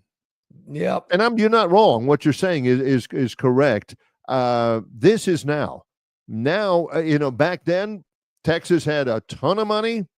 They could only give books and board, classes and tuition, books and board, and that was it. Couldn't give any more, at least, legally. Now, you can give millions if you want. Arch Manning isn't getting tuition, books, and board. They have him for a reason. And you can misspend money. Big business will tell you that too. You can spend money poorly or unwisely, but you are going to have to spend money. And here's the thing I think fans have got to come to grips with. I guess recruiting is important. You got to go out and recruit. We've seen that maybe the interest in recruiting is not as high as it was 10, 15, 20 years ago because there is so much change. But it's money. How much can you pay the top talent to come play football, basketball, whatever sport it is for your school? Back in the day, it was, I can groom you and prepare you and get you ready for the next level, whether it's the NFL or whether it's a business career. We're going to educate you. We're going to get you ready for whatever it is that is your next journey. And we've got a track record of sending people not only to the NFL, but out into the real world. I'm not sure that's how you sell kids today. Some maybe it is, but it's, eventually you're going to have enough 5-star upper echelon talent, and it's going to cost you. It is. They are, you look right now at the basketball portal. There's over 1,600 people in the basketball portal. That's almost 40% of everybody moving elsewhere, moving within themselves. 40% of college basketball is going to be changing teams. And you look on those lists, and a lot of those guys, redshirt freshmen. Yep. Guys, he redshirted here, and he's going to go there. They don't like being redshirts. So they're going to go someplace where, wait a minute. I redshirted this year. You mean I'm not starting next year? I redshirted. Well, we want you to have 1 year backing up so-and-so on backing up me? No, that's part of it. That's what you've got, the decision you've got to make. Yeah. Man, I got to get somebody who better play now. A lot of times that means transfers as opposed to grooming a high school kid. High school kids are getting groomed to play, but they're getting groomed at Morehead State, sure, and, Miami of Ohio. Barry, you're right. I mean, these kids, they want to play immediately. None of this sitting out a year or two, whatever it may be. They have zero interest in that. Yeah. Zero. Get better, learn the ropes. Build a foundation? No, I want to play. Kirk asks, is this a year it goes to 105 scholarships for football or next year?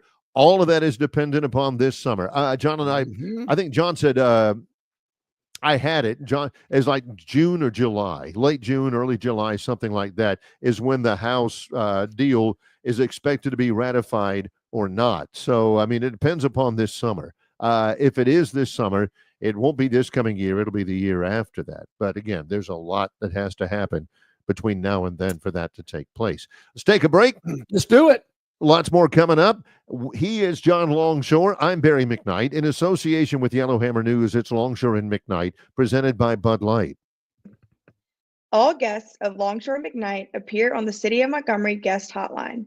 Check out the most interesting and informed personalities in sports covering Auburn, Alabama, Troy, ASU, and all the major teams from across the country. John and Barry have the best guests brought to you by the City of Montgomery. To find out everything you need to know that is going on in the capital city, check out montgomeryal.gov. That's montgomeryal.gov, the capital of dreams.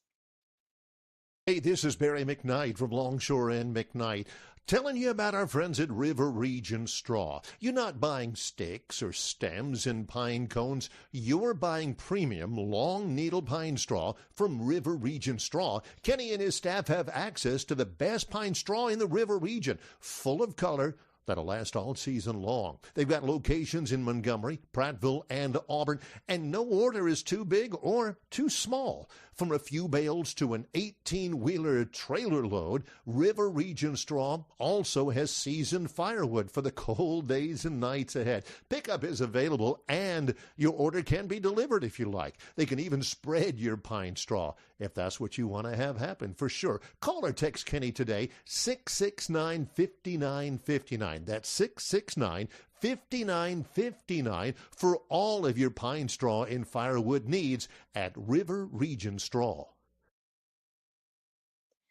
Phoenix Physical Therapy is ready to help patients recover, recharge, and rise. They develop a customized therapy plan for each patient to get them back to enjoying their favorite activities. Their experienced team is committed to providing exceptional care in a professional environment.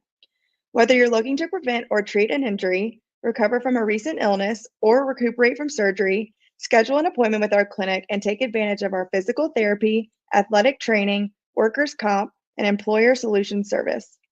Experience elevated physical therapy today. Call Phoenix Physical Therapy at 239-9316. That's 239-9316.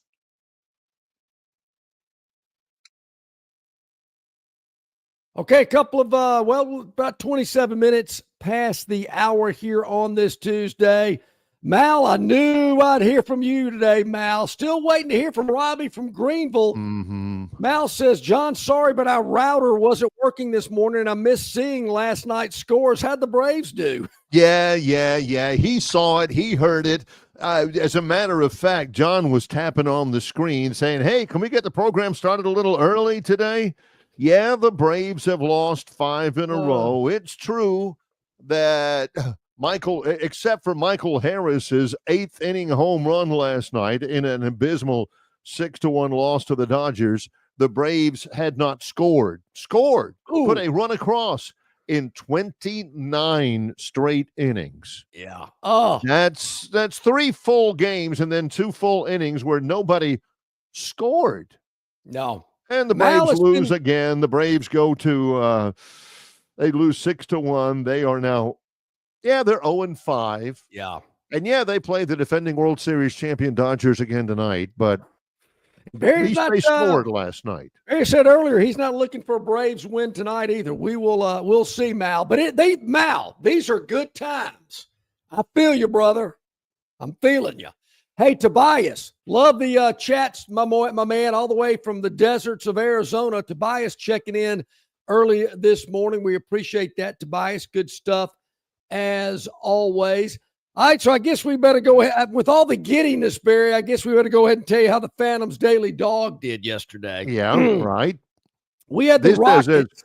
This is work from the Phantom that he has taken on himself.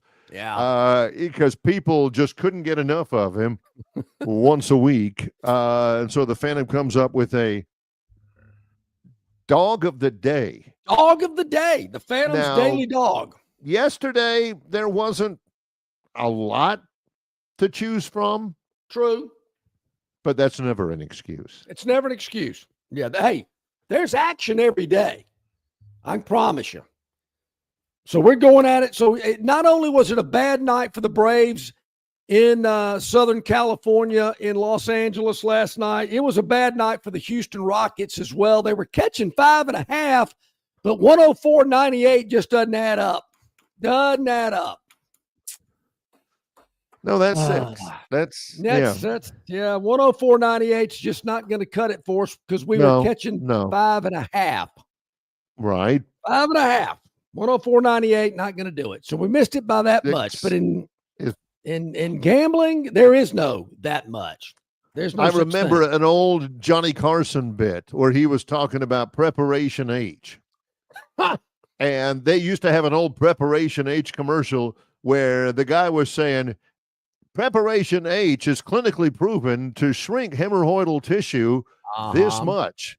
Mm-hmm. And Johnny says, shrinking it from this to this ain't a solution. You know, that's like the Phantom. Well, I only missed by this much.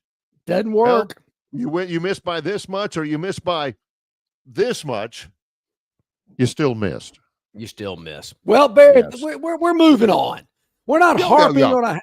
We're not harping on a half a point loss out in LA last night. Half a point. No. We're going back to the association tonight. This game a little closer to home. Right. We're going to head to Memphis, where the Grizzlies are hosting the Golden State Warriors. Now, Memphis is about a half a game up on Golden State in the Western Conference of the NBA. Golden State. Both of them having really good years. Yeah, they are. Yeah, Memphis is a good team. So is Golden State, no doubt. And Memphis is playing at home. They're playing at home. They are on a 3-game losing streak. Matter of fact, Barry, they've only won 3 of their last 10, where Golden State has won 7 of their last 10.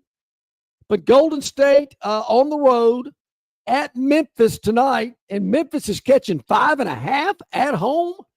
We're going to take the Grizzlies to rebound. They're on a 3-game losing skid. They might not win tonight, Barry, but you know what? Doesn't really matter. We just don't need them losing 104-98, if you catch my drift. We need them to lose like 103-98. That'd be okay. Well, that's the latest in the Phantoms Daily Dog. Yep. We'll take a break and we'll find somebody. We'll talk to somebody who has a proven track record as well. Yes. Of picking winners. Phantom-esque, I would say. Yes, pretty good. Yeah, pretty good. It's coming up in just a moment. Details about the best picker I have ever seen in the NCAA tournament bracket are coming up in just a moment with Longshore and McKnight, presented by Bud Light. Local banking expertise, the newest innovations and technology, personal attention, genuine hospitality. It's all just part of the Riverbank and Trust difference. They invite you to experience it for yourself. Welcome to banking above and beyond at Riverbank and Trust. Locations throughout the river region, locations throughout the state of Alabama. Riverbank and Trust. Dixie Electric Plumbing and Air rallies for you. No matter the problem, Dixie will tackle it. They're licensed and trusted electricians, plumbers, air and garage door technicians are ready to win for you. From toilets to garbage disposals, circuit breakers to HVAC systems, Dixie never fumbles. Don't throw away your hard-earned money on second-string contracting companies. Score big with Dixie. After all, they are your biggest fan. Visit calldixie.com or dial them up locally at 262-2946. All righty, welcome back, everybody. About 27 minutes to the top of the hour. Let me set this up for you, Barry. I mean, we have a bracket contest. We got a lot of folks participating in it. We went over the tally board earlier today on the program of who's got a shot to win our contest. CR24AU is the current leader. Yeah. Right beside Casino Greg, nipping at his heels. Yep. He's right behind him. But Barry, they are a bracket contest all over the country. And I know a lot of people, obviously, because there's 24.4 million people that entered the ESPN Tournament Challenge.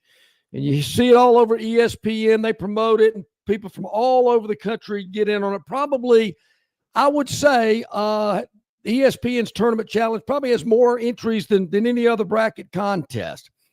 Well, we did a little research, a little digging. Didn't have to dig too far, I will have to admit. And we found someone from right here in the state of Alabama, out of 24.4 million entries, is in the top 100. As a matter of fact, I think she is in the 95th position as we speak, 99.9 percentile. And I thought we need to dig into how she selected these teams. How did she fill out her bracket? Who does she have left?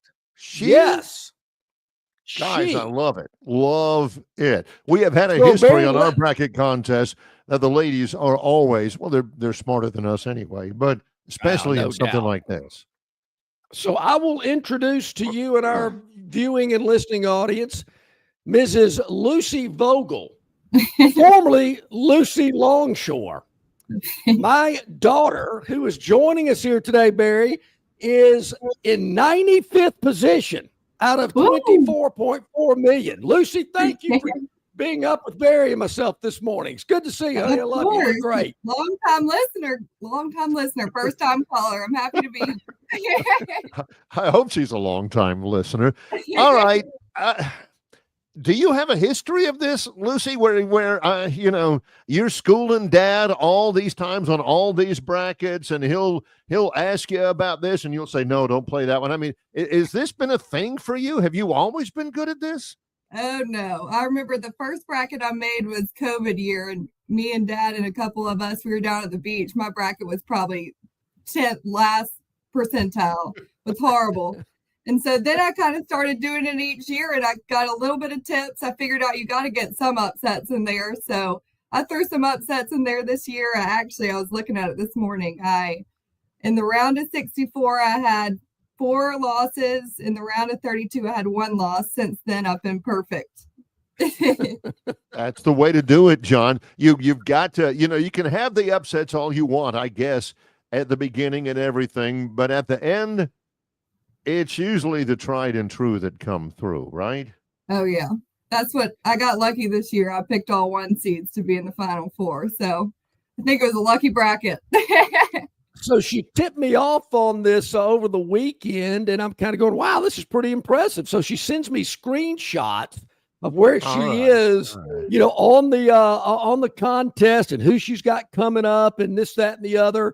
Then she hits me up with, I've only had 5 losses. Haven't had one since the second round. So I'm thinking, man, this is pretty impressive. And it says it right there, 95th position, 99.9% percentile there. I was just kind of curious, is it just a way to go, or is there a big prize attached to the end of this if you pull it through? Well, I feel like at this point I should win something, but I think it's just a bragging rights. I am in a group with my husband, so I get to pick, whoever wins gets to pick where we go to dinner. So I'll pick somewhere good. Hey, there you go. That's always good. So who do you have? I mean, let me just ask. I'll ask. Do you have Auburn winning? Oh, no. The look on her face, John, the reaction. Wow. I've got Florida taking Auburn and Houston taking Duke, and then Florida winning it all. So let's go Gators. I like it. Yeah, a lot of people John, that's a strong finish, I think. Well, Barry, and when I looked at it, and I'm thinking, I think the world is on Duke. So I think her picking Houston was a good move, because there's going to be so many people picking Duke to win their game against Houston, probably Duke winning it all. Yeah. So if Duke gets eliminated, I think that helps her out tremendously with Houston moving up. As far as Florida and Auburn, of course, the number 1 overall seed. So I think a lot of neophytes that do their bracket going, ooh, Auburn's the overall number 1 seed. I got to have them going all the way. That's just kind of the way I look at it. Is I'm thinking people that don't really follow basketball are going to take the name teams, the overall number one seeds. I'm thinking, well, if it does end up Florida, Houston, I think she's got a good chance. Hey, look, I've said this many times, Barry. Columbus took a chance. Looks like she's taking one with Houston and Florida. Exactly. So let's go Gators. I'll keep y'all updated. Hopefully I'll end up in the top 10. That would be, we'd have to have you back on again if that were the case. I'm rooting for you. There, already, Lucy, we're getting things. Maybe you can advise the Phantom. We're getting texts about that. Now we know who the smart one is in the family and all this stuff. We've opened up a can of worms, I think, John. Hey, Ben, as a matter of fact, our man Casino Greg says that, Lucy, if you win, he wins, because that's exactly who he's got in our bracket. There you go. So you and Greg could be some big winners if it plays out with the Cougars and the Gators. So what are the plans this weekend? Where are you going to be watching the games, hoping that your bracket ends up as you predicted it? Well, not with the Aubs. I'll have to find somewhere.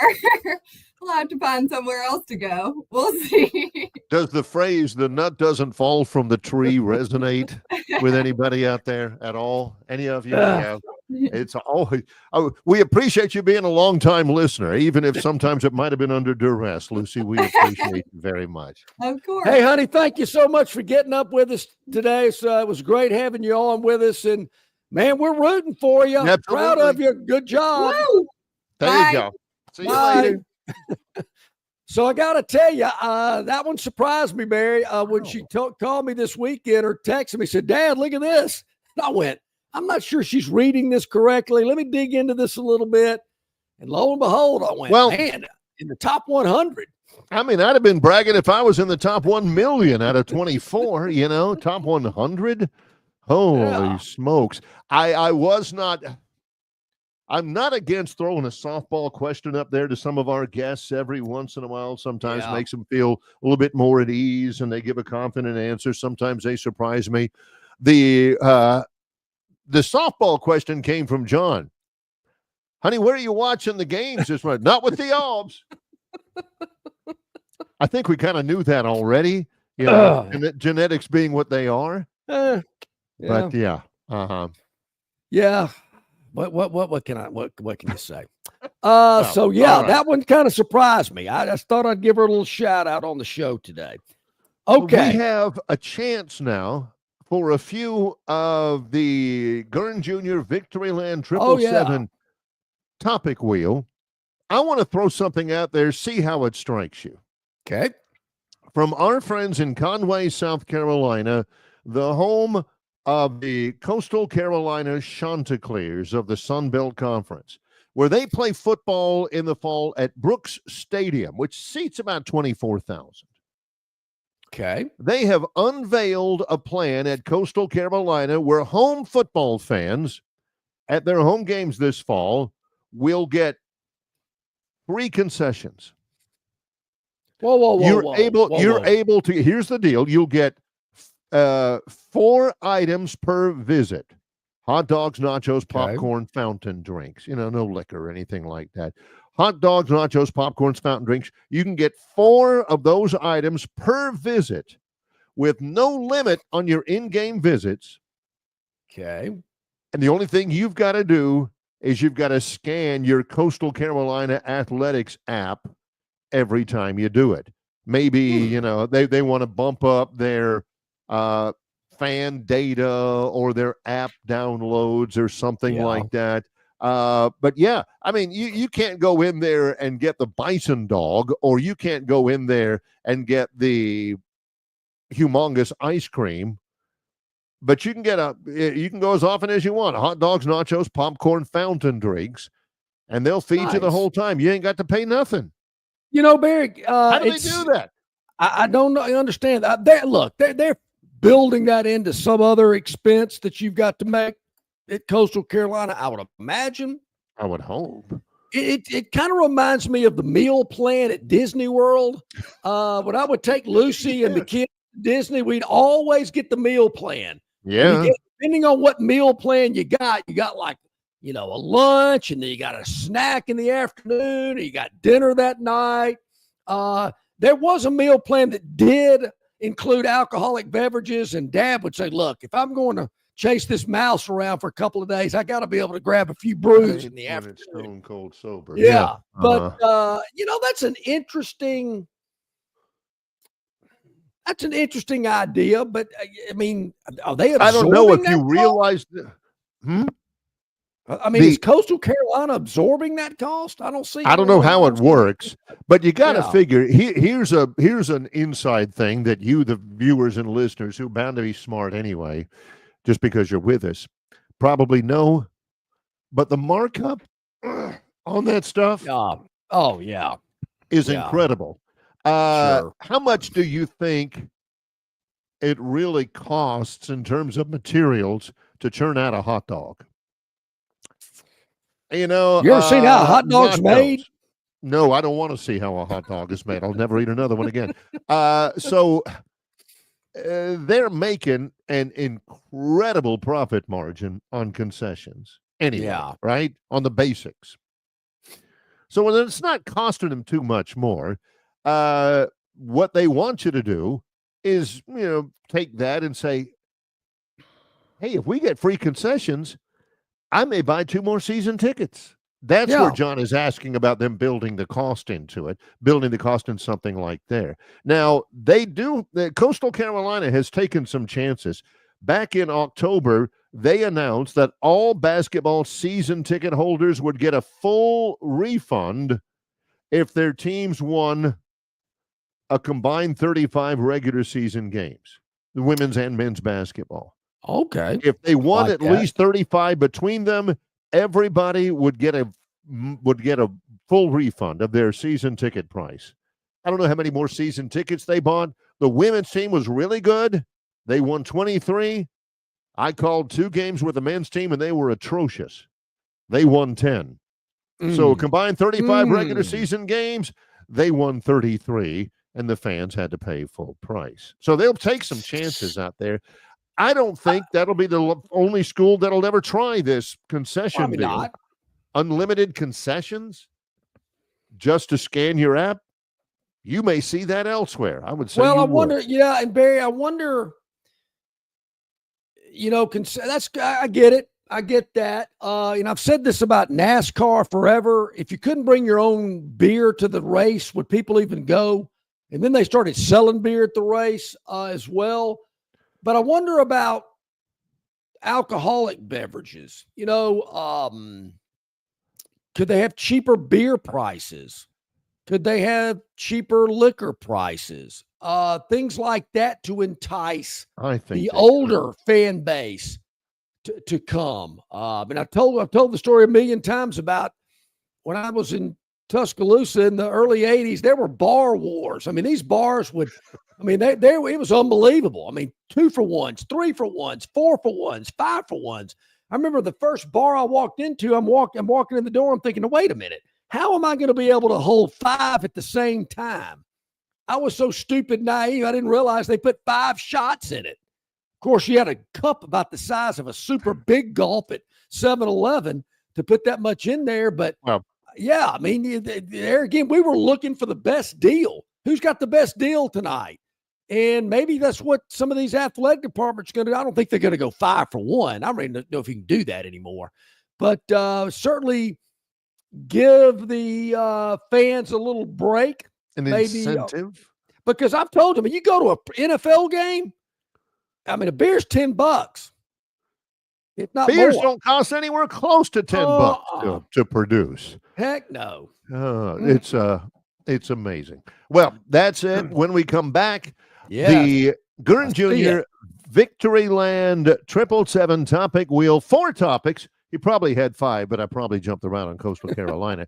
In association with Yellowhammer News, it's Longshore and McKnight, presented by Bud Light. Don't miss your chance to win big at Victoryland Casino. Play the latest, hottest, most exciting games around with fun bonuses and big jackpots. Don't miss out on your free play. Stop by Player Rewards today and check out this month's exciting free play promotions. Come see why our players keep coming back. You'll have more fun at Victoryland Casino, where you can be a winner too. Victoryland Casino, located off I-85 exit 22, Shorter, Alabama. Must be 21 or older. Introducing Budweiser Zero. 0% alcohol, 0 grams of sugar. Full Budweiser flavor. A refreshing alcohol-free brew that tastes like the real thing. Budweiser Zero. 0 alcohol, 0 compromise. Phoenix Physical Therapy is ready to help patients recover, recharge, and rise. They develop a customized therapy plan for each patient to get them back to enjoying their favorite activities. Their experienced team is committed to providing exceptional care in a professional environment. Whether you're looking to prevent or treat an injury, recover from a recent illness, or recuperate from surgery, schedule an appointment with our clinic and take advantage of our physical therapy, athletic training, workers' comp, and employer solutions service. Experience elevated physical therapy today. Call Phoenix Physical Therapy at 239-9316. That's 239-9316.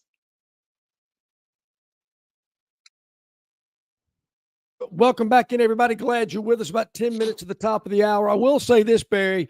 Lucy's brothers are very jealous of her ability to pick a bracket because theirs are not even in the ballpark. Well, Lucy, she's taken advantage of some genetics with her ability to pick, and of course, beautiful young lady and all that kind of stuff. But if genetics still reign true, she probably is talking a little smack to them as well, right? I mean, again, the leaf doesn't fall far from the tree.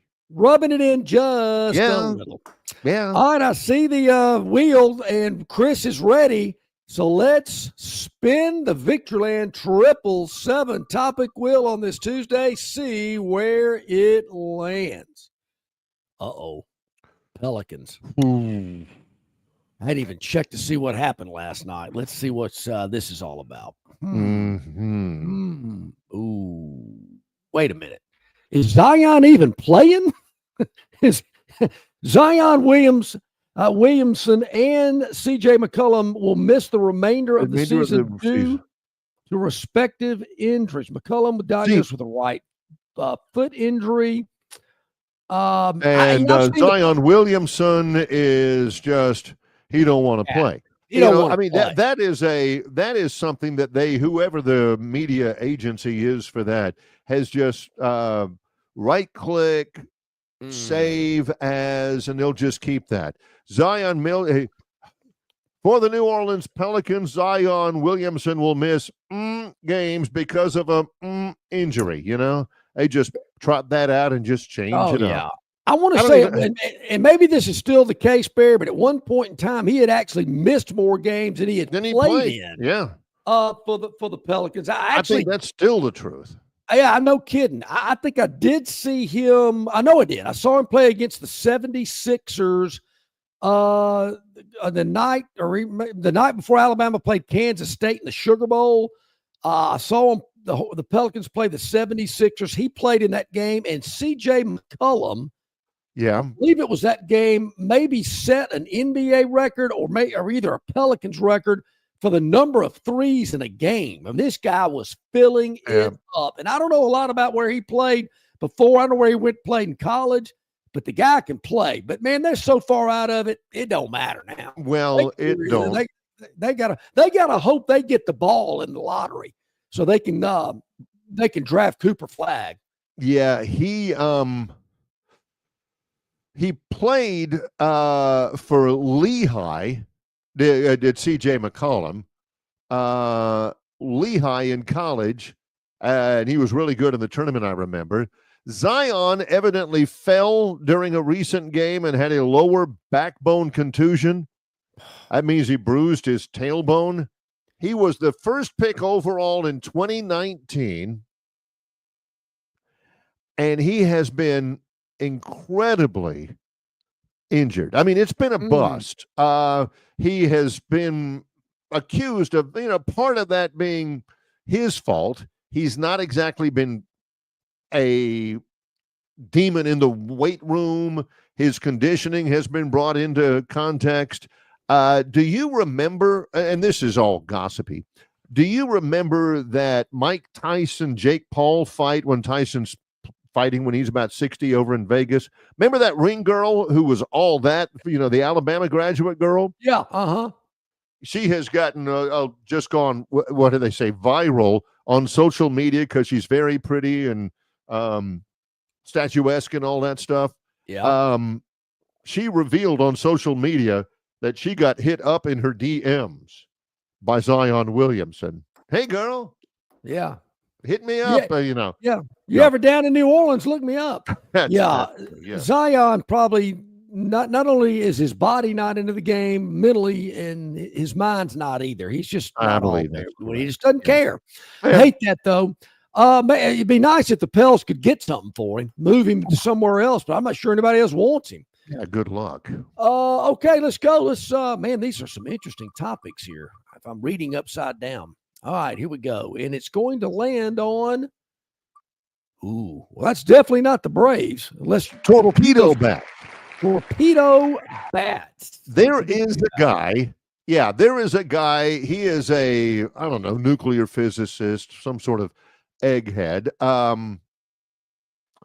who is some sort of a engineer or something like that. Yeah. And used to work in Major League Baseball. He's a professor somewhere, and he has developed and designed a bat. He noticed the shortstop for the Yankees, Anthony Volpe, all of the contact on his bat was coming right at the label, which is not the thickest part of the bat. So he designed a bat where most of the weight is not in the barrel. Most of the weight is in the middle at the label. Okay. And so it it's thicker in the middle and a little bit thinner up top. Kind of like most guys I know my age. Yeah. Woo. But and so you have a little bit more mass in the bat where the bat actually hits the ball and everything. Well, the Yankees use it, and they've hit 15 home runs in the first 5 games. Aaron Judge, the reigning AL MVP, has, I think, 4 home runs in their first 5 games or something like that. And so everybody else is thinking about using it. Dansby Swanson uses it for the Cubs. There are several others as well. It looks a little bit odd, not too odd. It looks a little bit odd, and that may be something that really, really catches on. But it's a thing right now in Major League Baseball. I can name a team that might need to use it. At least try it. Yeah. At least, run it up the flagpole. Okay. Hey, hold the presses just before we move on. Barry, did you get Dennis's text last night? I did. Real quick, Dennis texted me last night. Text me, Dennis. He says, hi, Barry, when you get a chance on YouTube, August 15th, 1977, Bill Dundee defeats Jerry Lawler as Jerry's manager, Mickey Poole, had his hair shaved, and the next day, Elvis Presley died. Oh. Thank you, Dennis Mitchell. I'm glad I got a chance to read that because I get a good number of texts from Dennis. I'm always busy and I can't always respond like I want to. But that is the quintessential, the essence of a Dennis Mitchell text. Jerry Lawler, Bill Dundee, and the next day Elvis died. Unbelievable. That's a lot of Dennis's stuff. Thank you, Dennis. I do appreciate it very much. I would have liked to have known that, Dennis. Now I do. All right. Let's spin the Victoryland 777 topic wheel. 2 more topics left. Let's do it. We got to get out of here, and it's going to land on Tuska. Are they finally moving that elephant from the corner of, what is that, University Boulevard and Gene Stallings Way or something? What is University of Alabama encouraged new student and fan engagement involving the beloved Tuska. Beloved Tuska. I'll read. The Department of Athletic Engagement, which is a thing, is pleased to announce a new activity that we know will properly celebrate athletic victories in a meaningful way. Starting with fall 2026, not this fall, after a victory, students and fans will be encouraged to gather at Tuska Plaza and drape rolls of paper towels over and around our beloved Tuska. They want to roll the elephant. John, They're wising up. Alabama, their Department of Athletic Engagement, is playing off of another school's beloved tradition. Fans do this after Alabama wins a game in 2026. Why don't you grab some paper towels and throw them around the elephant? It's great fun elsewhere. John, I think that is a fabulous idea. That is Wallace Wade. I got my streets mixed up. University of Wallace Wade. Is that I have not never absolute plagiarism in its absolute purest form? This sounds like some woke student group that's trying to get something going here. This is not an official release from the athletic department of fan engagement. And I can promise you, if any knucklehead attempts to do that, there will be a fight breaking out. Now, I've already said Auburn my message boards have got to be lit right now. I got to tell you, that elephant, I don't know who thought that was a good idea. I was very vocal about that years ago. Beloved, the pose of that elephant, and where they put it looked stupid. And there again, this looks like to me some fake account. The University of Alabama is at the very top of it. This is from the UA News Center. Never heard of it. They want to roll something after a victory. I mean, do you think they've seen other schools do it and seem like they're having a good time? And y'all don't make fun of them. Yeah. We ought to do it ourselves. Gurn, can you see if we can get Sid Finch on the show tomorrow? I'd like to see. I'd like to pick Sid's brain. I can't move on anymore. Hey, wait a minute. What is the date today? Yeah, April Fools. Oh, yeah. See, okay. All right, yeah. There's no way that is a legitimate news organization. Sid Finch. All right, we do have one more. What do you say? It. Let's make it official. And we're gonna spin it. And Sherman, is this Sherman and Mr. Peabody, the Wayback Machine, or the Paint Company, or the former Alabama running back? Yeah, Sherman. Who we got here? Oh wow, Gunman breaks into former. Holy smokes! Richard Sherman was a terrific player. Man. Look at these guys. People are robbing famous athletes' homes a lot of times when they're away. I know it. I don't get it. Patrick Mahomes has had his home burgled a couple times. Kelsey, some of those guys. Sickening. Absolutely sickening. Well, all right. So, Barry, tomorrow we got a lot going on here on the program. We got a lot as always on Wednesday. Yep. Brent Jones going to join us tomorrow. Troy's athletic director. The athletics director at Troy University joins us live at 7:15 tomorrow morning. Join him for that. Plenty of updates going on around Troy, and the Troy T-Day game is in about a week and a half. We'll have him join us on the program for sure. CJ Duncan, also from Yellowhammer News, tomorrow will join us on the program. A lot more to discuss and to talk about. We always appreciate you joining us there again, whether you join us live from 7 to 9 or you check us out whenever it's convenient for you. That's the beauty of it. At YouTube, Facebook, X, Instagram, Spotify, and, of course, our association with our friends at Yellowhammer News, yellowhammernews.com. Yes, many thanks to Bryan Matthews, AuburnSports.com, Travis Reier on YouTube, Lucy Vogel, the smart one in the sporting family, and our producer, Gurn Jr. with the topic wheel. For John Longshore, I'm Barry McKnight. In association with Yellowhammer News, it's Longshore and McKnight, presented by Bud Light.